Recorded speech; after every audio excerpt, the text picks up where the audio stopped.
They thought they were clever. That was their first mistake. They thought your silence was confusion, your calmness was weakness, your patience was permission. And they played into that fantasy like amateurs bluffing at a high-stakes table, unaware the dealer built the casino. You heard every word. You watched the small betrayals stack like cards in a house too proud to recognize the draft creeping beneath it. They didn't know you memorized the tells, how their voice jumped a little when lying, how their eyes scanned for validation, how they weaponized half-truths when full exposure would have burned their little reputations to ash. You kept the receipts, not for vengeance, but for symmetry. Because nothing reveals a man more than watching him perform under the assumption that no one's watching. You let them dance. You let them build. You gave them the spotlight and let them believe they earned it. That's what makes this so devastating now. The collapse isn't coming from anything you did. It's coming from what they did in your assumed absence. And now that the curtains peeled back and the lights feel too hot, they're realizing something terrifying you knew. You always knew. Every fake smile, every joke with double meaning, every move dressed up as strategy but soaked in insecurity. You caught it all. You didn't need to stop it. You didn't even want to. You were studying the organism in its natural habitat. And now the organism can't breathe without wondering how long the camera was rolling. Awareness is dangerous when it wears a grin, when it doesn't flinch, when it allows the game to continue long past the point of exposure just to see how far fools will go in front of an audience that doesn't exist. That's what they did. They postured in empty rooms. They barked at shadows. They performed to ghosts, thinking they were winning some invisible war. And you stood in the center of it all, with no need to react, because reaction is what they were trained to provoke. You broke the training. You watched their programming glitch when you didn't fall into character. You were a mirror they couldn't manipulate, and now they're choking on their own reflections. People often confuse presence with power, but it's the stillness that disarms. They prepared for explosions. You gave them an echo. They braced for confrontation. You offered silence. They're only realizing now that everything they did, all their plotting, all their posturing, was done under the quiet observation of someone who understood their moves before they even made them. There's no cleverness in being read like a children's book. There's only embarrassment. And now that the crowd knows, now that the illusion has slipped and the mask is on the floor, they can't walk into a room without hearing the whisper, "He knew." Not from you. From the silence you left behind. You never needed to shout. That's what separates you. The moment you realized awareness wasn't a reaction but a weapon, the game changed. While they played for moments, you played for memory. You didn't need to prove them wrong. You needed them to live their wrongness, to become the embodiment of every deceit they once swore you'd never see. Because real exposure doesn't need confrontation. It happens slowly, like a rising sun that blinds the liars who only practice their tricks in the dark. They're squinting now, not because they see you, but because the light you left behind makes it impossible for them to see themselves the same way again. They wanted you small, responsive. You gave them none of it. You gave them poise, control, unshakable awareness. You gave them the discomfort of someone who doesn't argue because he already won. And that unnerved them, because most people expect the aware to shout. You didn't. You let them build a throne out of arrogance, knowing full well it was crafted from matchsticks. Now it's ablaze, and they're coughing on the smoke they lit themselves. Every time they try to tell the story, they flinch, because you never raised your voice. But somehow, your silence became the loudest chapter in the tale. Do you know why it stings? Because their whole identity was built around the assumption that you were clueless, that their duplicity was genius, that you were simply one move behind. But now every eye in the room turns not to them, but to you. Not because you revealed something, but because you revealed nothing, and yet they collapsed anyway. That's real power. When they expose themselves trying to trap you. When their schemes fall apart without you touching them. When the audience begins to see that the only fool in the room was the one who thought they were smarter than silence. And now they don't know how to speak around you. Every sentence feels like a confession. Every glance toward you ends in retreat. Because once someone realizes you've been aware the whole time, their mind fractures. They begin to rewind the past in a panic, wondering what else you noticed, what else you archived. They see your face in places you never stood. That's not paranoia. That's the residue of guilt left by their own performance. The ghost of your awareness now haunts their every move. You don't even have to remind them. Their conscience does the work. Beautifully. Brutally. It's not about revenge. It never was. It was about letting them unravel in a story they thought they were narrating. You could have stopped it, could have cleared the air, but you preferred the long game. You let them enjoy the taste of imagined victory just long enough for the fall to feel eternal. And now the taste is gone, replaced by ash, replaced by the embarrassment of realizing they were never ahead, never in control, never safe, just exposed by the one person they thought wasn't even looking. You let them perform, lie, and posture, not because you were naive, but because you understood something they didn't. People reveal more in their acts than in their truths. You watch them like a scientist watches a lab rat, except the rat thinks it's the researcher. They thought your silence was vacancy, thought your absence was neglect. But you were collecting data. Every flinch, every overshare, every exaggerated reaction, it all went into your mental archive. You knew the second they started crafting their hater that truth had long since left the room. So you sat back, observed, made no corrections, let them assume. That's the greatest form of power, giving someone just enough rope to decorate their own downfall, thinking it's a throne. Their lies weren't even creative. That's the insulting part. Predictable, repetitive, designed for an audience that didn't include you. They told stories about you in rooms you never entered, thinking the echo chamber made them untouchable. But you were listening. Through silence, through absence, through the patterns that liars never realize they repeat. You didn't challenge them. Why would you? A good manipulator wants to be seen as clever. A great one stays invisible. So you gave them a stage and watched them forget the cost of their own spotlight. They built castles of falsehood on sand, and you took notes on every grain. They mistook your restraint for oblivion. That's what people always do when they equate volume with intelligence. They thought they were 3 steps ahead, while you were 10 steps silent. They thought your indifference meant ignorance, but you weren't indifferent. You were patient. You didn't react because you didn't need to. Their lies served you better than any defense could. The more they talked, the deeper they buried themselves in inconsistencies. You let the contradictions pile up like bodies in a trench, each one marked by their own arrogance. And the best part, they felt victorious with every performance, until the silence turned into evidence. You let them posture because you understood ego, not just how to spot it, but how to weaponize it. Most people build their identity on a need to be perceived as right, noble, smart. You let them fill the room with their own projections, while you stood in the shadow, unbothered.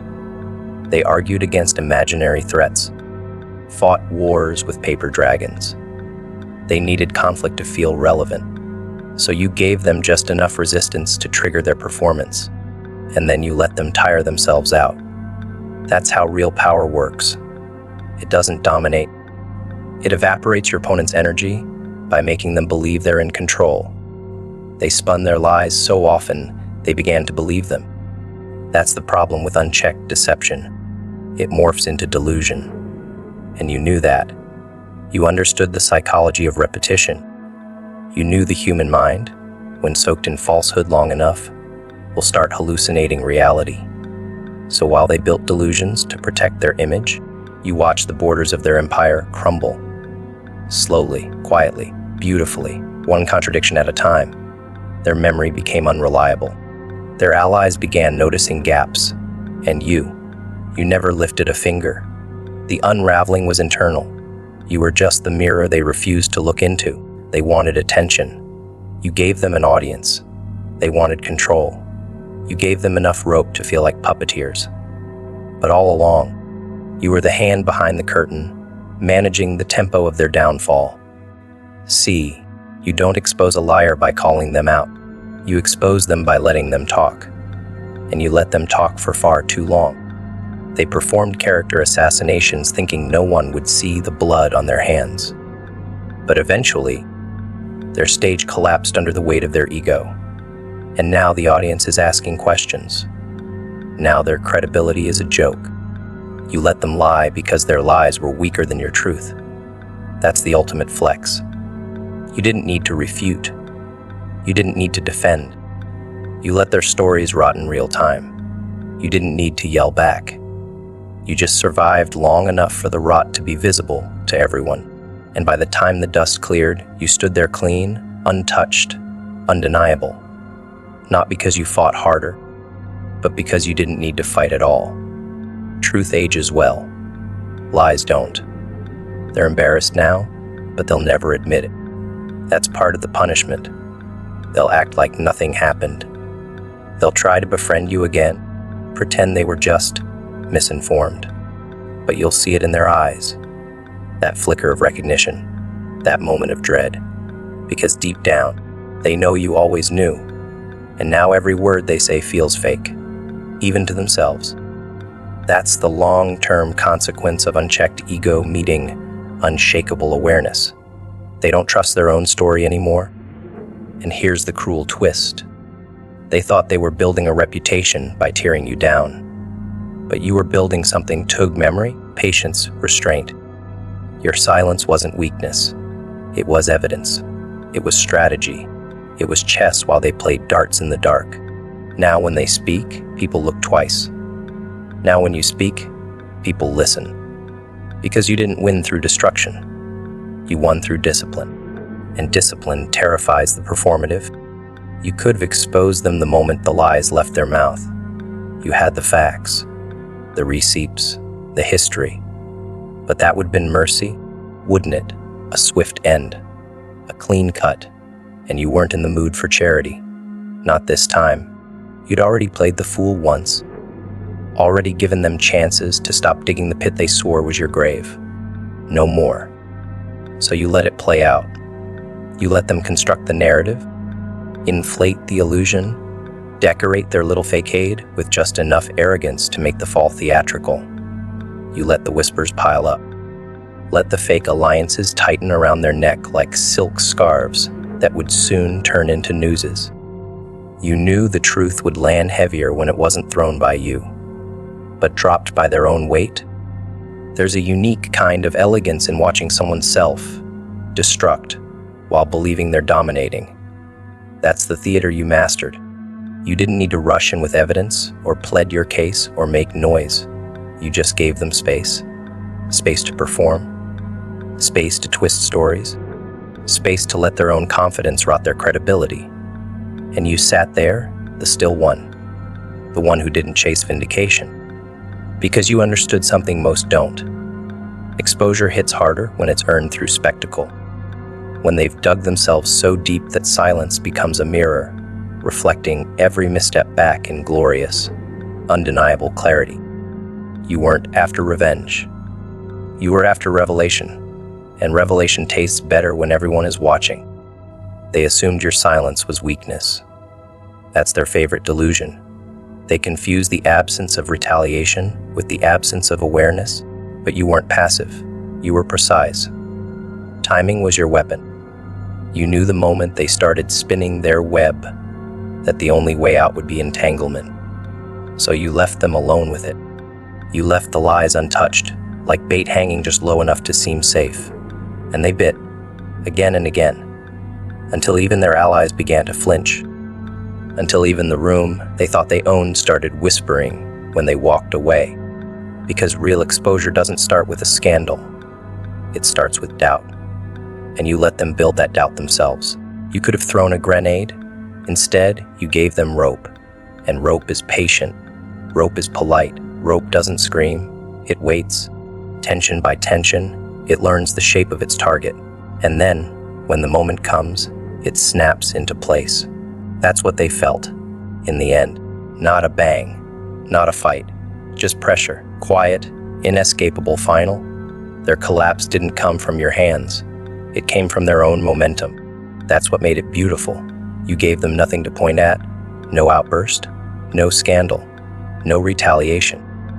Just the haunting realization that they were undone by the very performance they swore would immortalize them. The room watched. Oh, how they watched! The same people who once nodded at their falsehoods, the same ones who entertained the act. They became the audience to a silent tragedy. And you never stood, never interrupted. You sat there, still, composed, watching the same way a clock watches time unravel everything. The room felt the shift before anyone said a word. They noticed the subtle unraveling, the inconsistencies, the fragile tone, the eyes that couldn't maintain contact, the stuttering confidence. People remember that. They remember how you didn't flinch while your opposition drowned in their own echo chamber. That's legacy. That's power. Your restraint wasn't passivity. It was calculation. Most people can't grasp that. They're addicted to immediate reaction, fast justice, ego salvation. But you were sculpting something different. You understood that when someone is spiraling, the last thing you should do is intervene, because interruption grants them an enemy, and enemies give them purpose, victihood, a banner to wave. You gave them none of that. You let them fall with no one to blame. They didn't just lose. They became the proof of their own fraudulence. That's the kind of defeat that lingers, that haunts, that lives in the eyes of anyone who watched it happen. They'll never admit it, but they know you knew. They remember every time you smiled when they expected outrage, every time you left the room instead of explaining, every time you met their provocation with calm. That's what's burning them now. You didn't just survive the narrative. They're realizing you directed the second act, and the applause at the end. That wasn't for their performance. That was for your patience. Because in a world addicted to noise, you weaponized silence. There's a psychological fracture that occurs when someone realizes they were being observed the entire time. It destabilizes them, breaks the illusion of control. And when they realize you were always 3 steps ahead, the humiliation isn't just personal, it's public. That's why they flinch now. That's why they rewrite history in their head. Because the truth is too devastating. You didn't defeat them. You let them implode. And now, they have to live with the echo of their own collapse, knowing the only reason they were exposed is because you gave them time. You didn't have to lift a finger. That's the masterpiece. All you did was wait. Let the rot rise to the surface. Let the room see it. Let the contradictions stack until they became undeniable. You didn't come back swinging. You came back still, focused, different. And now they can't even stand near you without remembering the version of themselves they buried in your presence. You didn't expose them. You allowed the truth to arrive on its own. That's the kind of revenge no one recovers from. They looked clever, didn't they? Pulling strings, whispering threats, making moves with the confidence of someone who thought they saw the full board. And that's the part you almost admire. The confidence. The sheer audacity to believe they were manipulating you while standing on terrain you constructed. Playing a game you rigged before they even learned the rules. Every tactic they thought they invented, you embedded it. Every maneuver they thought would blindside you. You placed it there like a trap disguised as opportunity. They weren't playing chess. They were acting in your design, following rules you authored, mistaking your silence for blindness while failing to realize. This board was yours before they arrived. They paraded their cleverness with pride. Every smug smirk, every half-baked scheme, every illusion of control. It was all theater for you. You watched their hands move pieces with confidence, completely unaware that you'd already calculated every permutation before they even took their first step. You weren't reacting. You were recording. You weren't fighting back. You were feeding their illusion, letting them believe they were creating chaos, when, in reality, they were only following the paths you paved. They thought they were tricking you with strategy. But what do strategies matter in a room where the architect is already 10 layers beneath the game? They didn't realize that intellect alone doesn't terrify you. Amateurs with ambition often mistake cleverness for power. But you know better. You know that power isn't about being smart. It's about being silent long enough for the smart ones to outsmart themselves. You let them have their little victories. You let them knock over pawns, sacrifice bishops, and even threaten your king. Why not? Their game was theater. Yours was reality. While they plotted theatrics, you plotted outcomes.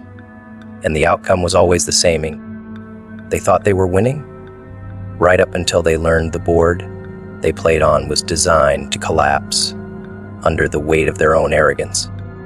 They were so obsessed with looking strategic that they forgot to question why everything felt so easy. Every trap they set for you already had a trapdoor beneath it. Every alliance they built had a backdoor only you knew existed. You didn't need to confront them, you needed to watch them. And so you did, quietly, meticulously, with a kind of patience only dangerous people possess. You let their plan expand. You let them think bigger, because you knew the larger their ego grew, the more space it left for collapse. And when it all fell, they didn't know what hurt more, the failure itself, or the realization that you predicted it all. This is where most people falter. They think being steps ahead means rushing to the finish line. But you knew that building the board meant controlling the tempo. You didn't need speed. You needed suspense. You let the pressure rise. Let the silence grow louder. Let their minds eat themselves alive with speculation. You became the phantom in their strategy, the variable they couldn't calculate. And every time they tried to understand your next move, they failed. Because you weren't on the board anymore. You were in the walls, in the wiring, in the timing. You were the rhythm, the entire system they claimed to control. They underestimated what it means to face someone who engineered the environment. You didn't just understand the game. You shaped it around their personality. You knew their habits, their vanity, their tells. And you embedded that psychology into the structure itself. That's the highest level of warfare, not reacting to your enemy, but anticipating their instincts and letting their nature become the weapon. You didn't just beat them. You let them destroy themselves on autopilot. And now, they aren't just embarrassed. They're disoriented because they can't figure out when it all started slipping. They don't know how long you've known. They just know they were never in control. There's something surgical about that kind of dominance. You didn't scream. You didn't gloat. You let the realization land like a slow-motion car crash. You waited until they were so sure of their superiority that questioning it would hurt their pride more than any confrontation. That's why they avoided your eyes when the tide turned. That's why they stopped talking. They weren't defeated by power. They were defeated by clarity. By the quiet weight of understanding that you didn't fight to win. You built the win and let them decorate it with their ego until it collapsed under their own ceremony. They look stupid now, but it's not stupidity that hurts them. It's hindsight, the slow ruin of every smug moment, every fake laugh, every whispered conspiracy. All of it now tainted by the knowledge that you were always watching, that you allowed it, that you invited it, and that they danced for your amusement. There's a cruelty in that, sure. But it's not sadistic. It's educational. Some people only learn through collapse.